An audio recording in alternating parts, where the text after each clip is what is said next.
Assalamualaikum warahmatullahi wabarakatuh. Perkenalkan, nama saya Siti Saramudjana. Saya mahasiswa Pendidikan Islam Anak Usia Dini UIN Syekh Nurjati Cirebon semester 7. Pada kesempatan kali ini saya akan membahas sedikit tentang urgensi pendidikan seksual pada anak usia dini. Di sini ada beberapa poin yang akan saya bahas mengenai pendidikan seksual pada anak usia dini. Langsung saja, yang pertama, pentingnya pendidikan seksual untuk anak usia dini. Pada zaman sekarang, banyak orang tua yang masih merasa canggung dalam membicarakan tentang seks kepada anaknya.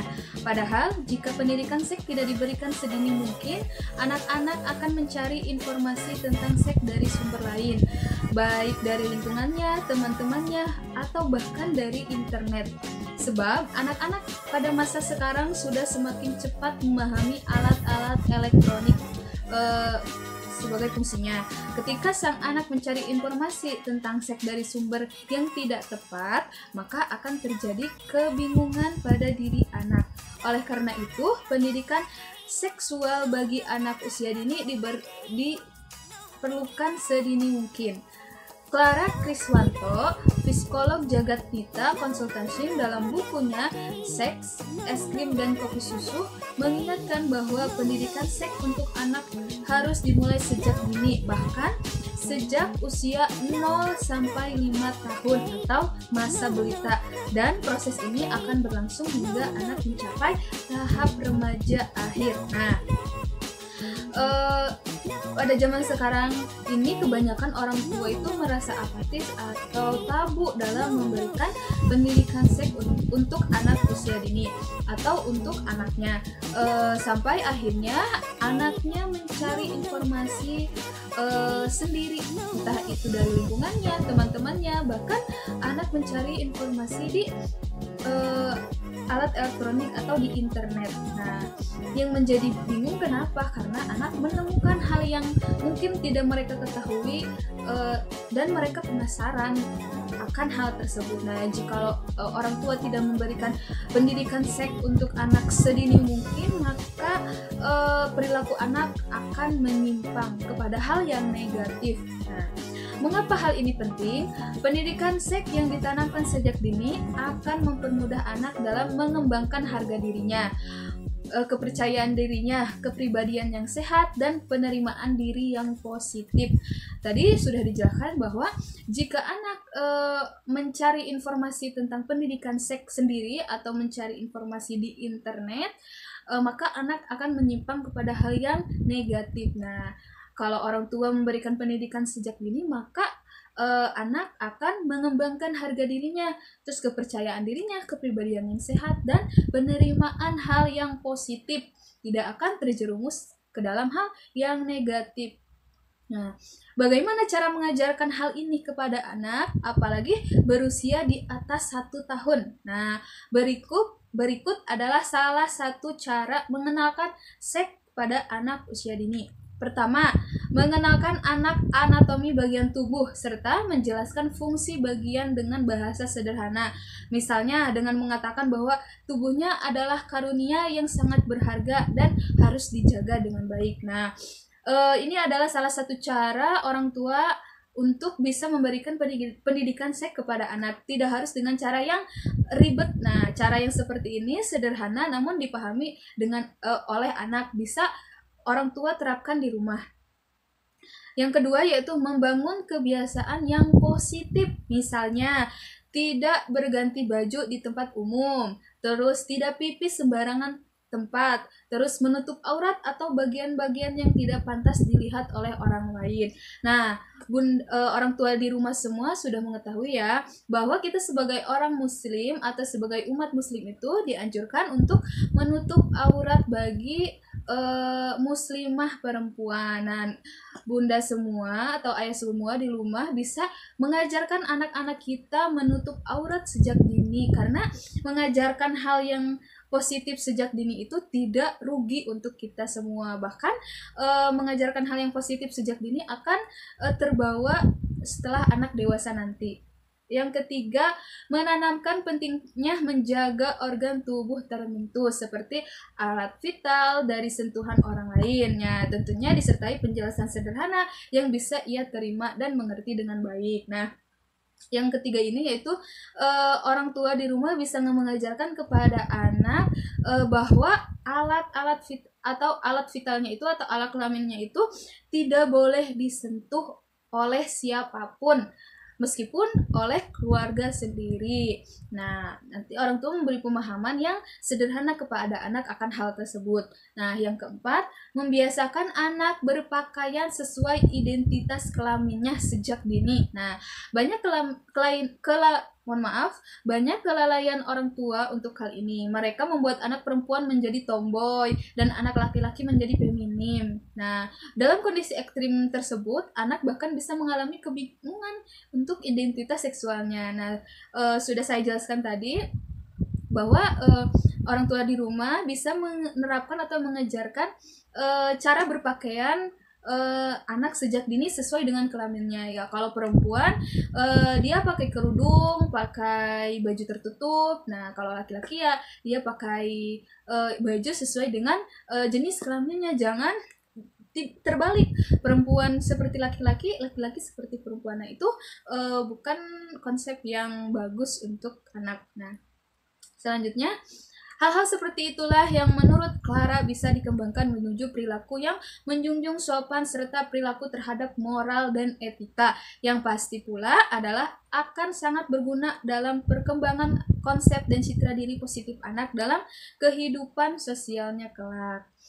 Nah, hal-hal tersebut tadi bisa diberikan kepada empat hal tersebut tadi bisa diberikan atau diterapkan kepada anak sejak usia dini. Nah, selanjutnya Wikrakon sebagaimana kutipan Radiani Sukmasari dalam menyebutkan secara terperinci tahapan-tahapan perkembangan seks pada anak usia dini. Nah, menurut pendidikan seks pada anak biasa dilakukan dengan tahapan-tahapan berikut. Pertama, usia 0 sampai 3 tahun. Nah, di usia ini orang tua atau pengajar di kelompok bermain sudah bias mengenakan nama-nama tubuh yang sebenarnya seperti vagina, penis, atau vulva. Selain itu, anak-anak juga mengajari perilaku yang boleh di rumah dan di tempat umum, misalnya dengan mengajari memakai handuk setiap keluar mandi, membiasakan anak menutup bagian-bagian tubuh tertentu dan melindunginya dari pandangan orang lain. Nah, pada usia ini orang tua atau guru di sekolah bisa mengajarkan tentang pendidikan seks kepada anak. Selanjutnya, usia 4 sampai 5 tahun. Ketika usia ini, anak-anak sudah bias diajari tentang nama-nama dari bagian tubuh internal dan eksternal utama, khususnya bagian reproduksi. Nah, orang tua sudah mulai bias menjelaskan bagaimana seorang bayi bias berada di rahim sang ibu. Tentunya bahasa-bahasa yang disesuaikan dengan usia anak dan tidak terlalu vulgar. Nah, biasanya anak usia dini tuh kepo ya, Bun. Mah, si Dede si Dede kenapa bisa ada di perut mama? Nah, terus kenapa bisa lahir di rahim mama? Nah, kita sebagai orang tua bisa menjelaskan atau memberi informasi yang sederhana kepada anak. Nah, karena mama dianugerahkan oleh Allah Subhanahu wa taala sebagai perempuan yang bisa melahirkan anak atau melahirkan bayi. Nah, bahasa-bahasa tersebut bisa diterapkan kepada anak. Nah, selanjutnya usia 6 sampai 8 tahun. Di usia ini orang tua sudah mulai menjelaskan kepada anak tentang apa yang akan terjadi ketika mereka mulai pubertas sebagai bentuk persiapan anak ketika mengalami masa pubertas nanti. Nah, pada usia 6 sampai 8 tahun ini sudah menginjak usia sekolah ya, SD, kelas 1 SD atau kelas 2 SD. Nah, pada usia ini orang tua harus sudah menjelaskan kepada anak bahwa nanti kalau adik sudah dewasa nanti perbedaannya akan seperti apa, ini akan seperti apa. Nah, orang tua harus bisa menjelaskan hal-hal tersebut. Selanjutnya usia 9 sampai 12 tahun. Di usia ini orang tua atau pendidik sudah bias mengajarkan bahwa perubahan yang mereka lalui seperti menstruasi, ereksi dan ejakulasi hal yang normal. Orang tua bias memulai bahasa penting dan berharganya diri serta tubuh mereka. Nah, pada usia 9 sampai 12 ini sudah menginjak usia mau remaja ya, Bun. Sudah mendekati remaja. Nah, di sini orang tua harus menjelaskan bahwa perubahan seperti mens atau ereksi atau ejakulasi itu adalah hal yang biasa perempuan alami, karena laki-laki tidak mengalami menstruasi ya.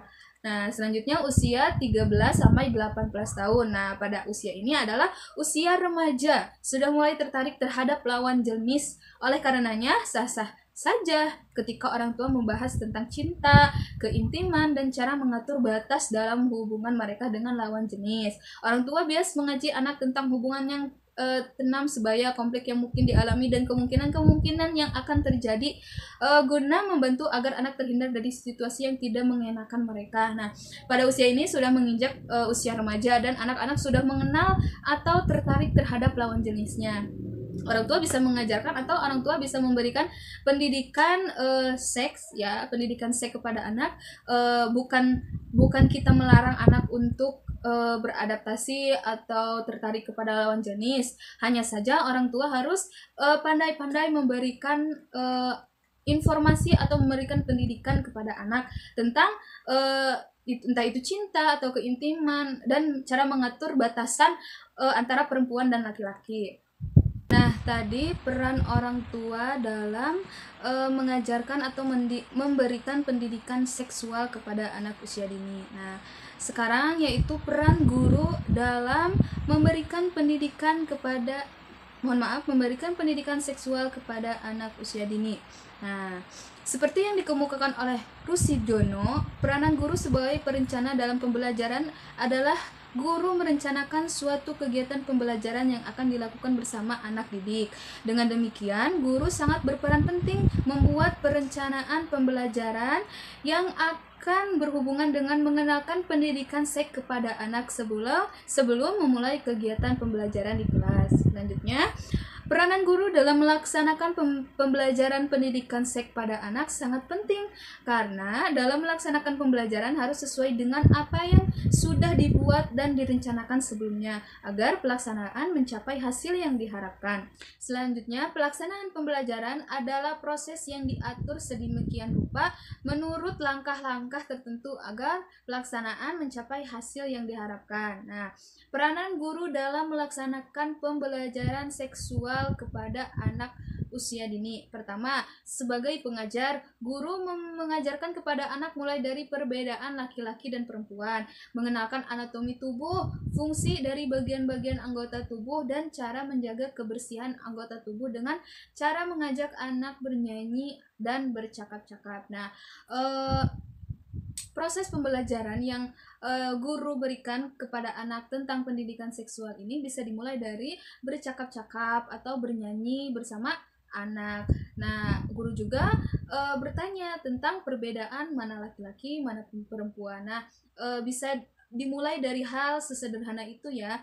Selanjutnya, guru juga mengajarkan anak untuk membersihkan alat kelaminnya sendiri dengan benar setelah buang air kecil ataupun buang air besar. Nah, guru juga mengajarkan kepada anak tentang toilet training. Nah, karena toilet training itu tidak hanya diajarkan di rumah saja, tapi di sekolah juga harus diajarkan oleh guru. Iya, guru sebagai pendamping, guru selalu membimbing anak dalam melakukan kegiatan yang berhubungan dengan pendidikan seks. Dari awal kegiatan sampai akhir kegiatan, guru membimbing anak-anak dengan baik. Nah, guru juga harus mengawasi anak atau membimbing anak ketika anak berhubungan dengan pendidikan seks, entah itu misalkan anak sedang bermain dengan laki-laki, anak perempuan ingin bermain mobil-mobilan. Nah, gurunya harus membimbing atau memberitahu kalau mobil-mobilan itu dimainkannya harus sama anak laki-laki. Nah, perempuan mainnya misalkan entah itu ayunan atau dan sejenisnya. Selanjutnya, guru sebagai mediator. Guru menggunakan media buku cerita dan media gambar atau poster dalam mengenakan pendidikan seks kepada anak. Bisa dilakukan dengan berbagai cara dalam mengenakan pendidikan seks kepada anak. Guru sebagai evaluator. Guru melakukan evaluasi atau tanya jawab tentang kegiatan yang dilakukan pada hari sebelumnya, dan di akhir kegiatan guru melakukan tanya jawab tema dan kegiatan yang dilakukan pada hari ini yang berhubungan dengan pendidikan seksual. Nah, jadi harus ada evaluasi kepada anak. Jadi, setelah pembelajaran selesai, nah guru mengevaluasi apa ya, kemarin kita belajar apa ya, dan guru juga menanyakan tadi kita belajar apa ya. Nah, tadi kita belajar tentang perbedaan mana perempuan mana laki-laki. Nah, tadi juga kita belajar bercerita tentang perbedaan perempuan dengan laki-laki. Nah, guru harus mengevaluasi pembelajaran saat itu. Yang selanjutnya, guru sebagai motivator dapat melakukan dengan cara mengajak anak bercakap-cakap yang berhubungan dengan pendidikan seks, bernyanyi lagu yang berhubungan dengan mengenakan pendidikan seks, dan mengajak anak maju satu persatu sebelum kegiatan belajar selesai. Setelah guru mengevaluasi pembelajaran hari ini, guru juga bisa memberikan motivasi-motivasi kepada anak tentang pendidikan seks. Misalnya guru memberikan nasihat atau motivator atau motivasi. Contohnya, guru memberikan nasihat atau motivasi kepada anak. Nah, kalau nanti di rumah kalau mau buang air kecil, buka celananya jangan di luar atau jangan di tempat umum. Nah, buka celananya harus di dalam toilet atau di dalam WC. Terus dan bisa dilakukan dengan berbagai hal. Nah, selanjutnya yaitu metode pendidikan seks yang dapat diterapkan pada anak usia dini. Pertama, ini bisa dilakukan oleh orang tua di rumah atau oleh guru di sekolah. Pertama, pemisahan tempat tidur. Nah, pemisahan tempat tidur dapat dilakukan pada anak sejak umur 2 atau 3 tahun. Islam mengajarkan agar memisahkan tempat tidur anak karena melalui pemisahan tempat tidur ini, anak terhindar dari mengetahui segala kegiatan orang tua, termasuk kegiatan seksual yang dilakukan orang tuanya. Nah, orang tua di rumah bisa mengajarkan atau menerapkan sejak sedini mungkin kepada anak tentang pemisahan tempat tidur gitu, agar anak tidak mengetahui apa yang dilakukan oleh orang tuanya terhadap kegiatan seksualitas. Yang kedua, meminta izin. Istizan atau istizan. Islam mengajarkan pentingnya meminta izin pada waktu tertentu bagi anak. Melalui metode ini, anak usia dini diajarkan dan dibiasakan untuk meminta izin kepada orang tuanya ataupun juga kepada saudaranya yang serumah untuk selalu meminta izin apabila ingin memasuki kamar orang tuanya maupun kamar saudaranya. Nah, orang tua di rumah harus membiasakan anak mengetuk pintu sebelum masuk kamar orang tua atau saudaranya. Nah, karena hal ini akan mencegah keingintahuan anak tentang terjadinya seksualitas. Yang selanjutnya yaitu menutup aurat. Nah, metode ini mengajarkan dan membiasakan agar anak senantiasa selalu memakai pakaian, terutama apabila berada di tempat-tempat terbuka. Tadi juga sudah disinggung sedikit bahwa kita sebagai orang muslim atau sebagai umat muslim, apalagi muslimah gitu, diwajibkan untuk memakai hijab dan atau menutup aurat, diwajibkan untuk menutup aurat agar hal tersebut dapat mencegah perbuatan atau perilaku seksualitas di luar sana. Selanjutnya, mengajarkan budaya malu. Nah, anak perlu dibekali dan ditanamkan dengan budaya malu. Dalam Islam itu sendiri, rasa malu merupakan bagian dari iman. Budaya malu di sini berkaitan dengan anggota badan atau bagian inti ketika dilihat orang lain. Nah, orang tua juga harus mengajarkan kepada anak tentang rasa malu. Nah, ketika anak membuka pakaian di tempat umum, nah anak akan merasa malu karena bagian-bagian tubuh yang tidak perlu dilihatkan kepada orang lain gitu. Selanjutnya, mengajarkan etika kepada anak. Etika atau akhlak dalam Islam merupakan hal yang utama dalam suatu riwayat hadis. menjelaskan bahwa diutusnya beliau ke dunia ini adalah untuk menyempurnakan akhlak, mengajarkan etika atau akhlak pada anak usia dini berkaitan dengan sopan santun dalam pergaulannya, di mana sopan santun pergaulan ini menyangkut anak dengan kedua orang tuanya. Nah, orang tua juga harus mengajarkan tentang akhlak kepada anak. Akhlak ini penting sekali diajarkan sejak usia dini, karena ketika anak tidak punya akhlak, mohon maaf, pastinya anak tidak punya rasa malu dan akan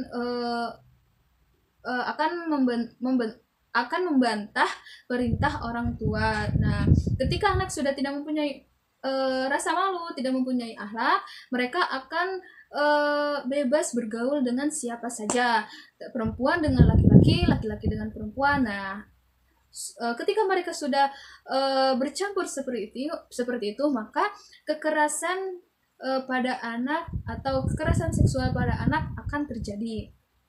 Nah, itu saja materi yang bisa saya sampaikan pada kesempatan kali ini tentang urgensi pendidikan seksual pada anak usia dini.